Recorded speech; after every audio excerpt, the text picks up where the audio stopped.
Some artists draw your attention with complexity, others with detail. And then there are artists like Edward Hopper who do something very different. They slow everything down.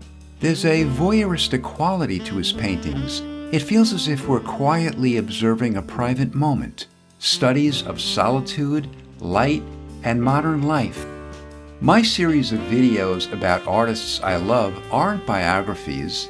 What I'm interested in is trying to convey why the works of certain artists feel so impactful, so special.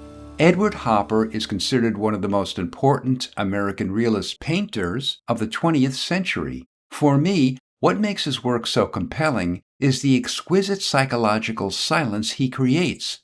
There's an evocative, almost haunting solitude in his work, a quietude, a sense that time itself has been suspended. You're not looking at action, you're looking at a moment captured in time. And that's a very different kind of experience.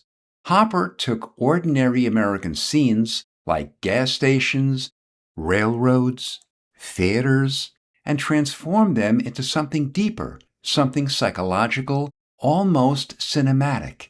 Take a painting like Gas. When I saw it in person, what struck me wasn't just the composition, it was the light, the late day sunlight. It's something that really doesn't come across in reproductions.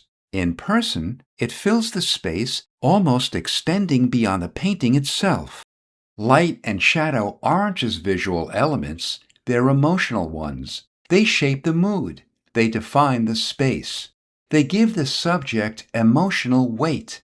And very often, they create a kind of tension. His figures are there, but they're often disconnected from each other, from the surroundings, and even from themselves. There's almost always an unspoken narrative. Who are these people? What are they thinking? Why does it feel like they're somewhere else, even while they are physically present? Hopper doesn't answer those questions. He leaves that to us. And that's what draws us in. We begin to construct our own story, our own interpretation, our own emotional response to what we're seeing. Even when there are no figures at all, we still feel that same stillness, that same something just beneath the surface. What's interesting is that Hopper wasn't drawn to grand or dramatic subjects. His world was made up of everyday American life, places we'd normally pass by without a second thought.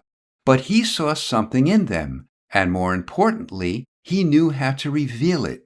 He had this ability to take the familiar and make it seem as if it's almost theatrical, as if a spotlight had been placed on a moment we weren't supposed to notice. We were feeling it. For me, that's what makes Hopper's work so powerful.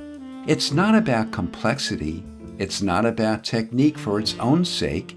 It's about mood, atmosphere, presence, and that rare ability to capture something that feels both completely ordinary and deeply profound at the same time. If this kind of thing interests you, I'll be looking at a few other artists like this as well. Artists whose work has stayed with me over time.